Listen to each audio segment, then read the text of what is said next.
Welcome to episode 77 of Sharing Life Lessons. This is season 8. We are one spirit, one soul, and together we are creating a library of stories and life lessons. I am your host, Hamidah, and I want to bring you stories because stories matter, stories inspire, stories teach, and stories heal. I want to remind my listeners that Sharing Life Lessons has expanded to YouTube. For those who prefer to use YouTube, please go ahead and subscribe to the new YouTube channel. Also, click on the bell so you are notified of all new episodes that I drop onto the channel. The link for it is in the show notes. Today's positive thought to begin this episode is powerful. It is authored by Craig Crippen and it reads, have you ever thought to yourself, I think I might be going a little crazy? But then you remember that you're really just an awakened, loving, kick ass warrior, hell bent on changing the world, and you refuse to accept the negative vibrations, and the fear and the hate, and the illusion of separation.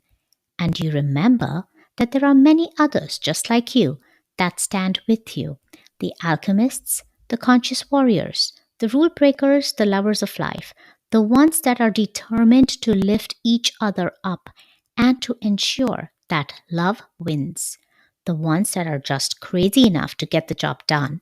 And then you remember that you're not crazy at all, and you're not alone. You are just awake. Yup, me too. And now, let me introduce our guest for today. She is the passion behind Stress Free Supermoms. She works with parents to help them bring organization and structure into their homes so that they have time for true self care. She's going to shower us with parenting tips and tools for our tweens, teens, and young children. Everyone, let's welcome Katrina Worm. Katrina, welcome to Sharing Life Lessons. Thank you for agreeing to be a guest on the show all the way from Australia. I am so glad that I'm getting a few guests from Australia. This is a global podcast, and that speaks to how global it is. So, thank you for joining. And can you please start us off by telling us something about yourself? And good morning from Australia, and thank you so much for having me on your podcast. A little bit about me. I'm a coach. The term life coach, I think, is what is commonly used in the States, not so much in Australia, but I'm a coach. I work with mothers to help them get organised in the home because my passion is mums actually looking after themselves and implementing true self-care into their lives. And it's not all just about bubble baths and eating chocolate and things like that. I started coaching 5 or 6 years ago. I still work in corporate, so coaching is my passion. I think the term used widely where you are as a side project, it's something that I love doing. The reason I got into coaching is because when my son was born, he had some other things going on, and advocating for him from an early age, I then had one of his schools asking me to help other mothers. And that transitioned into setting up a coaching business. I run a business called Stress Free Supermom. And one of the focuses in Stress Free Supermom is about delegation to your children and about taking back time for mum, because you can get your children to do things around the home. And that became very evident because working in corporate and working away from home, my husband also works away from home a lot, we needed to have somebody come into the home because we have no family close by who can look after children while we're away. So around 10 years ago, we started inviting au pairs into the home from countries all around the world. And before we get any further, is this part of your story? Yes, it is. Oh, good. I want to let the audience know that we have moved on to the story part because this podcast is all about stories and what we learn from them. And so, yes, tell us your story. As I said, we invited teenagers to early 20s into the home. We've had over 10 now, and mainly female, but a couple of males as well. Invited them into our home to be an adult in the home while we're away. And I very quickly realised that their level of life skills varied, like varied dramatically. From, no joke, we had one young girl who was 18, but literally there's the old saying, not knowing how, to boil water. Literally, she didn't know how to boil water. Teenagers in early 20s who had never cooked for themselves or had never done their own washing or didn't know how to clean a bathroom and things like that. So I realized very early on that I could help them with those life skills. And the funny thing that's come out of that, I've had a lot of, when they've gone home to their families, I've had a lot of their mothers contact me and say, thank you so much. I now don't have to do my child's washing or my child's cleaning. So I think in the past 20 years or so, we've transitioned, and there's a lot of terms for mothering and for parenting out there. And we've all heard the term tiger mum or free range parenting or helicopter parents. Do you know about the snow plowing moms or parents? No, Okay. that's a new one. It's a new one for me too. It was just a couple of days that I heard about it. So snow plowing is physically, emotionally, mentally trying to remove the obstacles in front of your children. So you go ahead of them, see if there are any problems, and literally remove those problems so they don't have to face it. So you're snow plowing for them. Okay, not something I would recommend, but then so I think that concerns me just a little bit because of the long-term ramifications of that child. I am going to be honest, it concerns me a whole lot. Yeah, because the resilience that we're missing and the skills that we're missing, we're going to send that child into college and into university here in Australia and then into a job. And what happens when the first problem comes up? Are they going to ring mum and dad to come and fix it? We've transitioned into doing everything for our child. And I've done some research on it to see why. And it comes back to the real parent guilt situation where we're busy. Parents are busy. The cost of living's gone up, especially in Australia, and I know in America as well, where both parents, you see more and more, they're both working outside of the home. So that parent guilt comes in. So when they're at home, they want to do everything for their child to show their child love. Yeah. Or to show their child that they matter. But I think we're missing a real opportunity. And this comes from the fact that I want mums to look after themselves first and that true self-care, because if the mother's not firing on all cylinders, how are they then able to give back? It's that old fill your cup first. And as I work for Qantas, it's put your own oxygen mask on first. Yeah.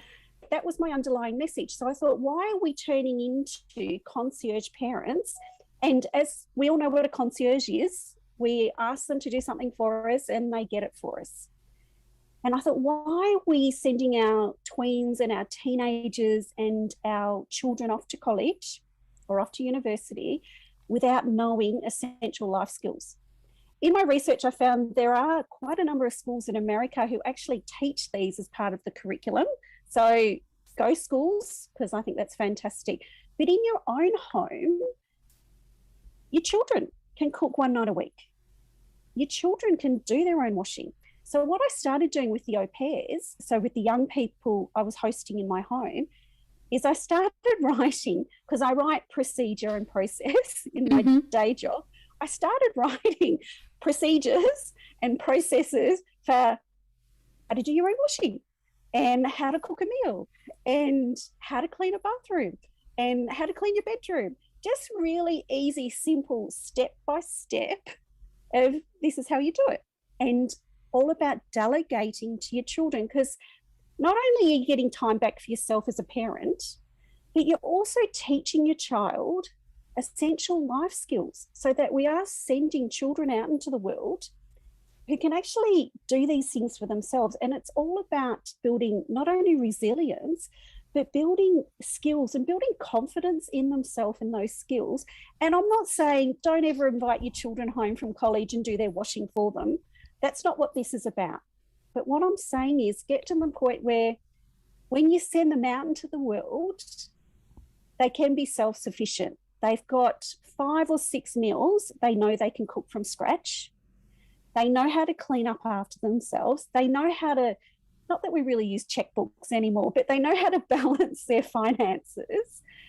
And they just know that they can stand on their own 2 feet. And it also gives them pride in what they're doing. And if you start it in the home, you're teaching those skills and they're giving back to the family. So we have family chores. That means that because you live in this house and you get fed and looked after, they're just part of your chores. And you can do this any way you like. Then we have chores that you actually get payment for. So chores that have a monetary value, and that if you do them, you get a payment. And so it's that pocket money system. It's interesting. So you are a proponent of that, huh? Very much so. I don't give pocket money just to give money each week. Pocket money is given because you've fulfilled a task. So you see pride in your work, and in our household, each task has a certain value. So I slip in a maths lesson as well, because you then have to add up at the end of the week how much money you've actually earned. And if you don't record it, even if you've done the job, you don't get paid. You don't get paid? No. Okay. So you need to record what you've done. Interesting. So that's then showing responsibility. So they're all life lessons you can start in the house. As from younger kids at primary school age here in Australia to your middle school to your senior school, which translates to America. Because what you want to do is you want children to not only know they're contributing to the family, but to start having pride in a job well done. Because when you send them off to college or when you send them off to their first job, you need them to have that intrinsic motivation to know that they're contributing. Let me be the devil's advocate here. There are parents who say, you know what, while they're at home, they're my responsibility. I want to do everything for them. And when they get out there, they'll just learn. They'll just go with the flow. I'm sure because of everything that you're saying, you don't think that's a good thing. Why do you think that's not a good thing? Employers these days have a glut of choice. If you want to get into a Fortune 500 company, or you want to get an internship, or you want to be looked upon favorably, they're going to look at what you've done. If a child steps into a job the very first day and they're given responsibility the very first day, you don't want them to have that emotional, mental hurdle on the first day. You want them to know that, okay, here's a task I've been given. I know how to break it down and I know how to take it step by step, because that's what you've taught them in cleaning their bedroom. You've taught them how to break down a task, because what we want to do is take away that overwhelm. And the best place for them to learn it is with their parents in the household and actually supporting them, because they're not going to get it right the first time. They're probably not going to get it right the second time. But you're teaching them system and process, which is what they're going to be doing in any job. And you're teaching them easy ways of doing it in the household first, instead of throwing them out to the world and saying, okay, day one, you've now got to do this, and overwhelming your child. And think of what that would do to their confidence as well, right? Because they're going to go into this job and having to learn the basics that others already know. So if you can start training them, you're saying, from the very beginning at home, they're going to be confident that they can at least do anything that's basic, and then they have to build up on that. Yeah, it's that whole learning how to learn process. We've gone a lot in schools of learning by repetition, but when our children hit the first hurdle, and sometimes we see it in senior school, sometimes we see it in college, where they hit that first hurdle of not having those skills of how to break something down and how to push through those barriers. So if we can start teaching them at home, even to follow a recipe, which is a process, because every job is going to have standard operating procedures. They're going to have policies that our children will need to follow in that workplace. So if we haven't taught them how to follow a procedure, and I'm probably making it bigger than it is, but a procedure could be walk into your bedroom, everything on the floor, pick it up, put it into a laundry basket, and then take some downstairs to the laundry and put the rest away. I'm just saying, let's start small. So they're building on those essential life skills. Even with pocket money, we have a system where some of it goes to charity, and they can work out the percentages, but every week some goes to charity, some goes to saving, and some goes to spending. And that spending money, they can do whatever they want with. And as parents, we have no say, because they need to realise that when that money is spent, it's gone. So you're teaching them life skills on that as well. Very interesting. So what I'm saying is, as parents, what we want to do is have our children confident into their ability that they can manage themselves first. Then giving them that confidence that they can go into the world, and when their employer asks them to do something, they're able to use the analytical part of their brain, because that's what we're training. We're training that brain muscle to think analytically. They can use the analytically part of their brain and say, I can actually do this. I just need to break it down into steps. And it's all about using SMART goals. It's being able to teach our children that, hey, you can actually move out tomorrow because you know how to clean, you know how to cook. I know you're not going to come home with no money because you know how to budget. In my new book, one of the chapters I talk about is that sort of decision-making matrix, which is the Eisenhower principle. And one of them is work out what you can delegate. As mothers, what can you delegate to your partners? As fathers, the same. What can you delegate? But also as parents, what simple task can you delegate to your children? Because you're teaching them an essential life skill. You're giving them pride in themselves, and you're showing them that they can achieve things. This is interesting. And so let's try and give our parents some more tools. We know high schools, at least in the US, especially when you get into the junior and senior years, are very, very time consuming, tough, and you're doing everything possible to get into the right college. And so what if you want to delegate and your child turns around, and not only in high school, but at any point in time, and says, I'm already too busy. When will I get my social time if you keep delegating this housework to me? How does a parent handle that? Start little. And what I mean by start little is, how many parents during the week get the question, oh, Mum, where's my sports socks? Or where's my sport top? So what I'm saying is start little. I have a system called Sunday Setup, which is planning for the week. And one of them is, on a Sunday night, sit down as a family and say, okay, what have we got going on next week? What have you got each day? Like, what uniform do you need? Have you got soccer practice? Have you got hockey practice? What day is that? So what I want you to do on every Sunday, I want you to sort out your uniform for each day of the week. Interesting. It doesn't take long, but it just means every morning they know they're prepared for that day. Just get a 5-drawer unit so they know on a Sunday night, put everything into that drawer that they'll need for the Monday. And then they take ownership for what's happening on the Monday, Tuesday, Wednesday.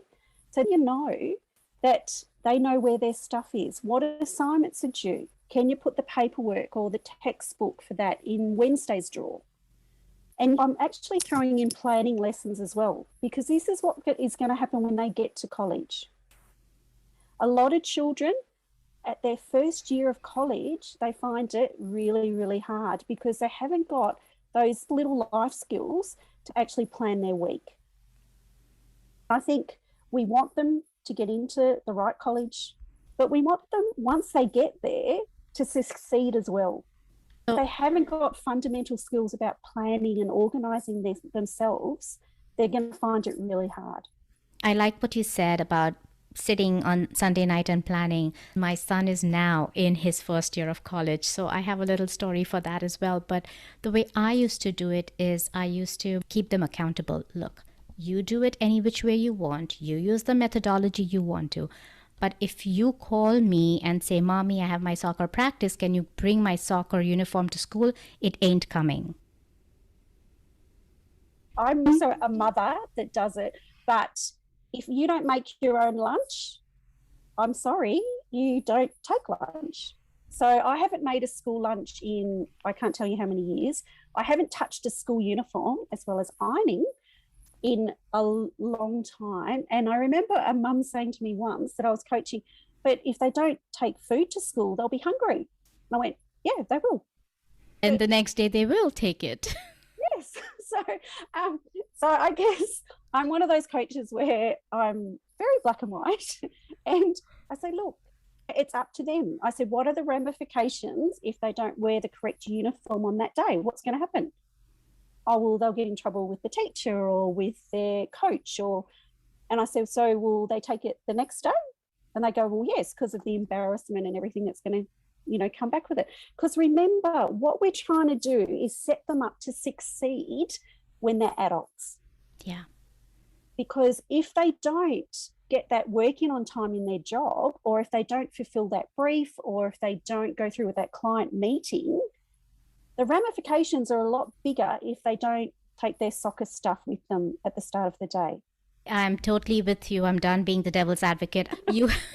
You have to start young. That has to become a habit for them, that they need to be accountable for their own things that they have to do in college or at work. And you have to start them early. Give us more tools. Tell us what else parents can do to make their children responsible earlier on. I think if you start early and really start at any stage, so whatever stage you're parenting now, have a conversation about it. Sit down with your children and say, look, I love you. My number one job as a parent is to keep you safe. To keep you safe physically, emotionally, mentally, and spiritually, if that's what your family does. So to that end, I want to send you out in the world as a worthwhile contributor to society. So I'd like you to start doing one job around the house, whether it's your own washing, we started with folding. So I'd do the washing, but then the folding of the washing left up to them. And I think Marie Kondo came out with a brilliant scheme a couple of years ago of how to fold things. So children are all over YouTube. So just say to them, go onto YouTube, search Marie Kondo, look at how to fold something, and then let them fold. And the flip folds made, I think, famous by Sheldon on The Big Bang Theory. Mm-hmm. Sunday night after dinner, just sit the kids down with a flip fold and say, okay, here's your washing. I'll show you how to use it. And it's fun. Make it into a game. See who can do their tops, their sweaters as quickly as possible, and then let them put it away. One quick warning, though, they're not going to do it the way you do it. So you just need to take a breath, because it's not going to be the way you do it. But remember, you didn't have to do it. But finally it will. And that is my story. So I used to pay my kids 5 cents for their own clothes, but if they folded the bigger clothes like mommy's and daddy's clothes, they got 10 cents for every fold. And the story is, my son got so good at the shirt flip fold that he can do it quickly in a few seconds. And now when he's in college, his friends look at his shelf with all of those shirts nicely folded, and they notice and they go, you really are neat here. But it's all about, going back to the underlying thing, is I want parents to be able to take a breath, even if that's just 15 minutes a day, because we have so much pressure on us to parent children in today's world that when was the last time you actually stopped and did something that brings you joy or fills your heart up? And it could be just reading a chapter of a book, but at the moment we don't have time for that because we're so busy running around. And I had so many clients say to me, oh, look, I'll do that tomorrow. When my kids go to primary school, I'll do it. Oh, no. When my kids go to middle school, oh, no, wait. When I finally send my kids to college, that's when I'll go and learn that language, or that's when I'll go and take art classes or learn an instrument. And what I want to say to every parent listening to this podcast is we have today. and we don't know what's going to happen tomorrow. So I want you to really, my life lesson is today, work out what lifts you up. And I remember I walked out of a coaching session once because my door's always closed when I'm coaching clients because it's purely confidential. And I said to my teenager, what do you think about mum coaching? Because I know sometimes it can take time away from our time. And he said, no, mum. He said, you get to help other mums. He said, that's amazing. So another life lesson we can show, because if we're living what we love, or we've got time in our week to do something that lights us up, you know who's watching? And then you're showing your children, you're showing your sons that you're allowed to have joy in your life, and you're showing your daughters that as well. And I think that's the biggest life lesson, is as a parent, if you're showing your children what life is about, and that you as a human being, even though you're their mum or their dad, that you can be respected for following what lights you up as well. My latest book was released last month called Wear Your Warrior, as in wearing clothes, but wearing your warrior. And it's about putting on that cloak or that persona where you can actually go, I've got this, and envisage this is what I want to put out to the world, because every one of you matters and your passion matters. And if you've forgotten what it is, just sit for a bit and try and think about when you were 8 or 9 years old, what did you love doing? Like, what lit you up before the world crashes in on us and all that responsibility comes? Because you've got today, and I want you all living for today. That's a great final message, Katrina. Thank you so much for all of those tools to be stress-free super moms and dads, because I don't think this is gender specific at all. Everything that you have said also applies to dads. So thank you. Thank you for being on the show, Katrina. It was great having you. Thank you so much for having me, and have a fantastic day. You too. Listeners, for those amongst us who are parents, I hope you're taking away from this discussion the importance of delegating home chores to your children. And according to Katrina, it is better to start this practice when the children are very young. But no worries if you haven't. It is never too late. Katrina also gives us tips on how to begin delegating no matter what stage you are in your parenting life cycle. This way, we ensure that we send children into the world that are competent, confident, and responsible. As always, here are my key takeaways from my discussion with Katrina. 1. Are we being concierge parents to our children? Such as, they ask and we get it done for them. Why can't our children cook one time a week? Why can't our children do their laundry and folding or help clean the bathroom? 2. In the first few days at an internship or at a job, if your child is given a task to do, she should be able to confidently break it down into steps and complete it, because you have taught them at home to break a bigger task, like maybe following a recipe to cook a dish, into smaller steps to complete that task. What we have done as parents by training them in such a manner is to take away the feeling of overwhelm when they're exposed to complex tasks in college or at work. Finally, we have so much pressure on us to parent children in today's world. Think about when is the last time you stopped and did something that brings you joy or fills your heart up. If you're living what we love, or we find time in our week to do something that lights us up, you know who's watching? You are role modeling for your children. You're showing your sons and daughters that even in their busy lives, they're allowed to have joy in their lives. This brings us to the end of this episode. I will bring you the next episode of Sharing Life Lessons next Wednesday. Until then, be happy, be safe, and be blessed.